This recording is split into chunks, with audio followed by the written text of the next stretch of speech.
Tapi kalau arisan tak jelas pesertanya entah siapa, tak jelas pesertanya. Pak, ini ada arisan, iya. Pesertanya siapa? Jin Iprit, Tuyul, Suster Ngesot, Nyi Blorong, Sundel Bolong.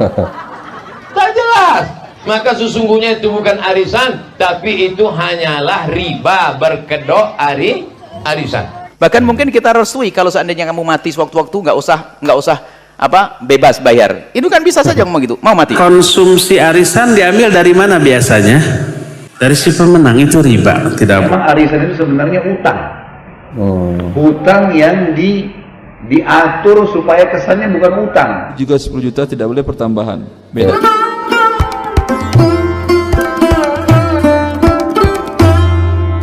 Assalamualaikum warahmatullahi wabarakatuh. Bagaimana kabarnya teman-teman semua? Semoga dalam keadaan sehat dan tetap dalam lindungan Allah Subhanahu wa Ta'ala. Baik, berjumpa kembali bersama kami, channel yang membahas mengenai kajian-kajian ataupun hukum-hukum Islam yang akan disampaikan oleh ustadz-ustadz yang telah admin kumpulkan dalam video ini. Dan untuk kesempatan kali ini, admin akan membahas mengenai hukum arisan, di mana arisan sekarang sudah seperti menjadi budaya atau kebiasaan masyarakat. Biasanya di berbagai momen atau di berbagai tempat itu sudah diadakan arisan, terutama ibu-ibu. Ya, ibu-ibu sekarang marak-maraknya mengikuti kegiatan arisan. Lalu bagaimana dalam pandangan Islam melakukan atau mengikuti kegiatan arisan itu, dibolehkan ataukah tidak? Pada kesempatan kali ini admin akan menampilkan daripada ustadz-ustadz yang telah admin kumpulkan untuk membahas mengenai hukum arisan. Baik, kita dengarkan satu persatu penjelasan dari ustadz-ustadz yang telah admin kumpulkan dalam video ini yang akan membahas mengenai hukum arisan. Baik, yang pertama kita dengarkan penjelasan dari Ustadz Abdul Somad. Bagaimana penjelasan beliau mengenai arisan? Mari sama-sama kita dengarkan. Ustadz, apa hukum arisan? Apa hukum arisan?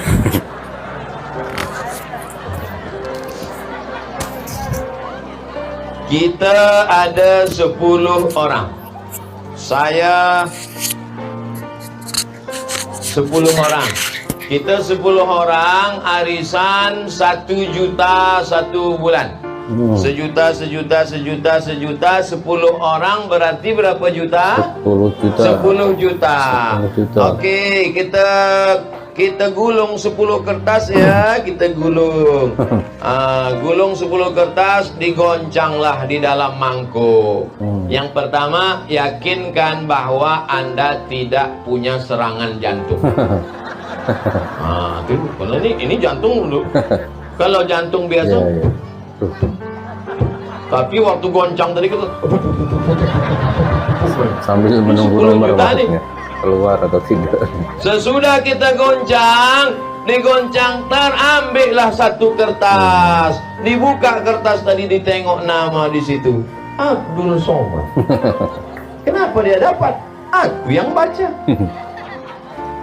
Apa hukum Abdul Somad dapat duit 10 juta tadi? Hukumnya mubah, boleh. Apa nama akadnya? Hutang. Dapat 10 juta, tapi hutang kepada 9 orang. Hutang sejuta, hutang sejuta, hutang sejuta, hutang sejuta. Apa hukum hutang piutang? Boleh, dengan syarat ada niat membayarnya 10 bulan ke depan. Jangan ikut sekali. Jangan ikut sekali. Dapat Abdul Somad, besok pagi balik ke Pekanbaru. Disumpah sama yang 9 nih. Mati kau Somad, mati kau Somad, mati. Sampai Pekanbaru mati sedang ceramah. Mati. Jangan zolimi orang. Kalau dosa kepada Allah, salat sunat taubat, istighfar, diampunkan Allah. Tapi kalau dosa kepada orang, sejuta, minta ampun kepada Allah. Ya Allah, ampunkan dosaku 9 juta, bisa? Nggak bisa. Oke. Orang mati syahid pun tak diterima Allah kalau masih ada utang. Jangan mati meninggalkan Hutang. Ini sekarang orang suka betul ngutang. Sampai di rumah itu semua utang. Panci utang, ember utang. Satu-satunya yang tak utang cuma satu, bini. Bini dia yang tak utang. Lain daripada itu utang. Kadang masih hutang juga. Jangan sampai. Hukum berutang boleh, tapi berutang jelas membayarnya kapan. Yang tak boleh arisan tuh begini. Datanglah seorang, ibu mau ikut arisan, berapa? Nariknya 10 juta. Pesertanya siapa? Tak tahu. Yang penting kita semuanya 10, ambil 9 juta, ambil 8 juta. Maka itu sesungguhnya bukan arisan, tapi sebetulnya itu rentenir, riba, mengatasnamakan arisan. Kalau jelas pesertanya, sejuta, 2 juta, 3 juta, 4 juta, 5 juta, 6 juta, 7 juta, 8 juta, 9 juta, 10 juta, jelas pesertanya, jelas pembayarannya, arisan boleh. Tapi kalau arisan tak jelas pesertanya entah siapa, tak jelas pesertanya. Pak, ini ada arisan, iya. Pesertanya siapa? Jin Ifrit, tuyul, suster ngesot, nyi blorong, sundel bolong. Tak jelas. Maka sesungguhnya itu bukan arisan, tapi itu hanyalah riba berkedok arisan. Mudah-mudahan kita semuanya lepas dari riba. Baik, itu tadi ya penjelasan dari Ustadz Abdul Somad mengenai arisan. Beliau tadi menjelaskan bahwasanya hukumnya adalah mubah, yaitu akadnya sama seperti berhutang.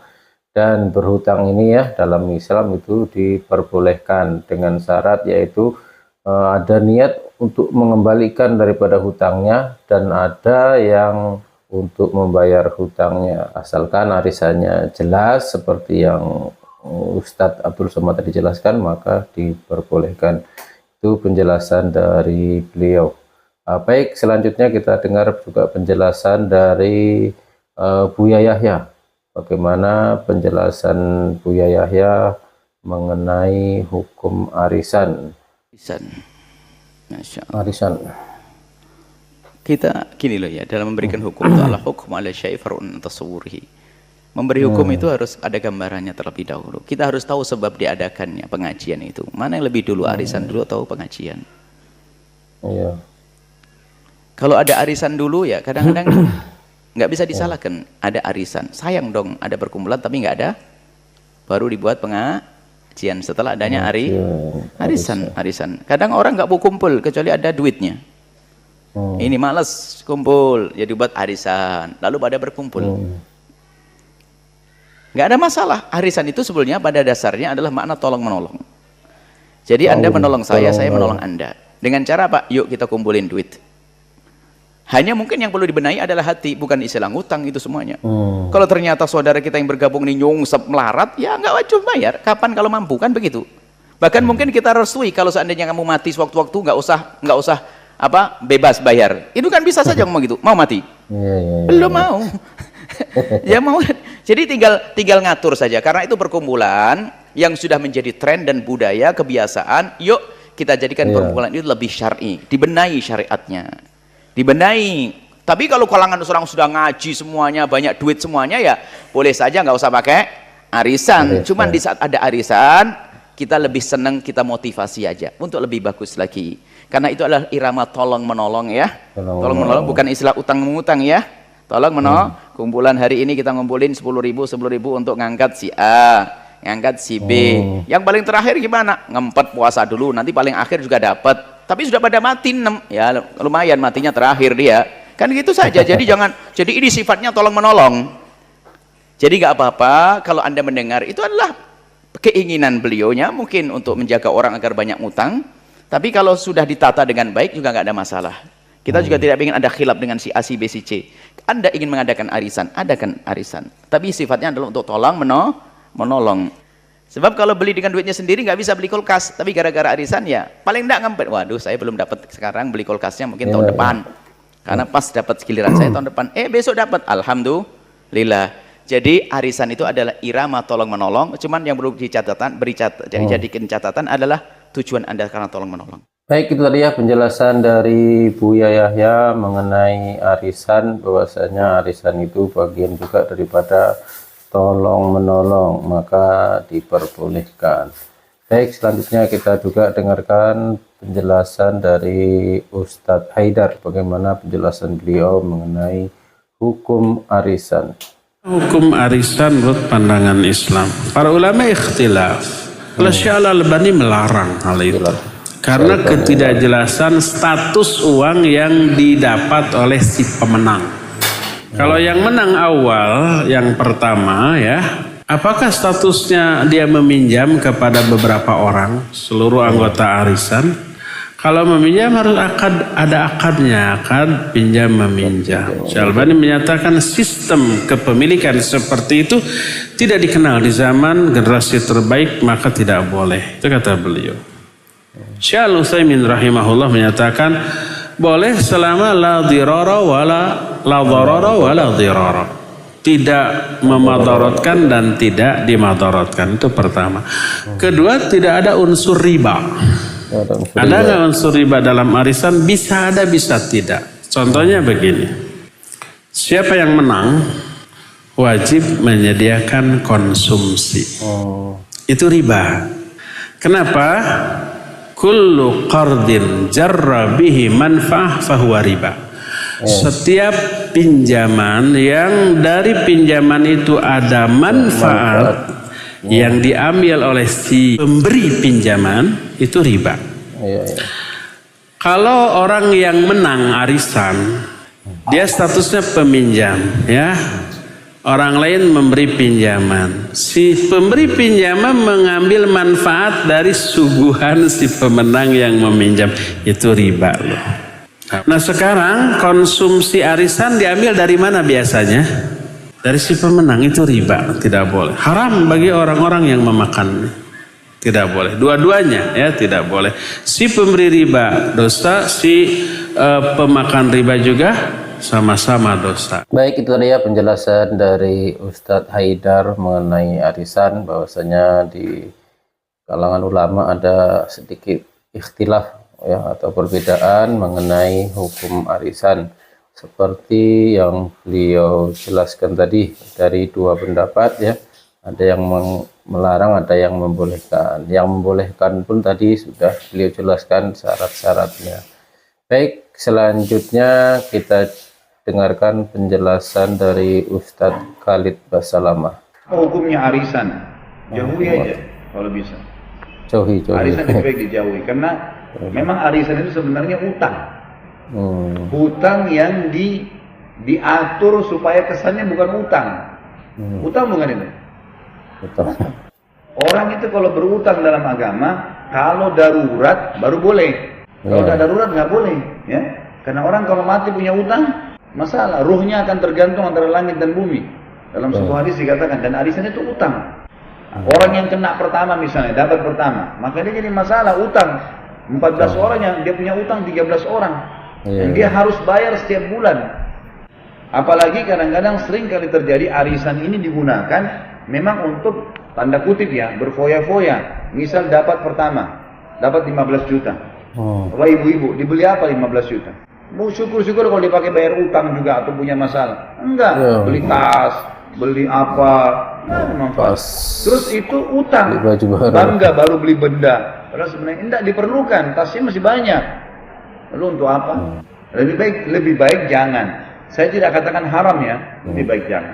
Lebih baik jangan. Satu-satunya yang dibolehkan oleh para ulama khusus masalah ini adalah kalau seseorang memang meniatkan bahwasanya arisan diadakan untuk ta'awun, untuk saling bantu. Memang dana diniatkan untuk sosial, sosial tiap bulan kita nabung 500.000 untuk siapa diantara kita yang butuh bantuan dikasih.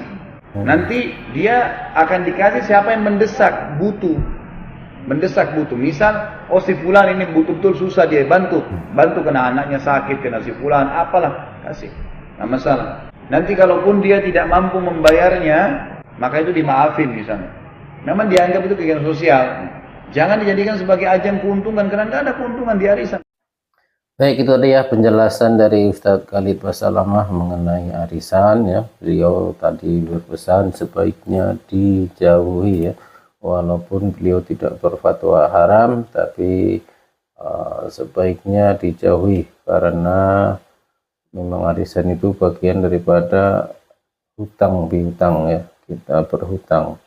Dan kalau tidak terpaksa, tidak mendesak, maka sebaiknya dijauhi. Itu penjelasan dari Ustadz Khalid Basalamah. Baik, selanjutnya kita dengarkan penjelasan dari Ustadz Erwandi Tarmidi.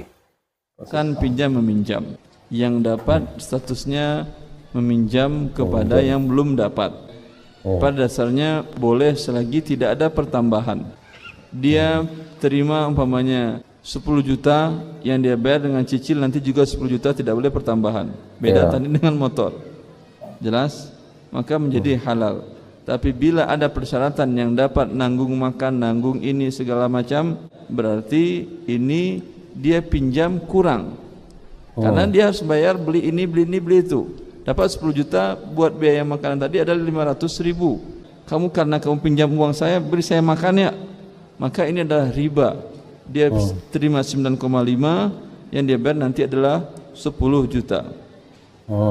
Jelas? Bila tidak ada persyaratan seperti itu, tidak ada hubungan dengan makan-makan segala macam, murni uang saja yang diputarkan setiap kali pertemuan, maka hukum asalnya boleh. Dan baik, itu tadi ya penjelasan dari Ustadz Irwandi Tarmidi mengenai hukum arisan.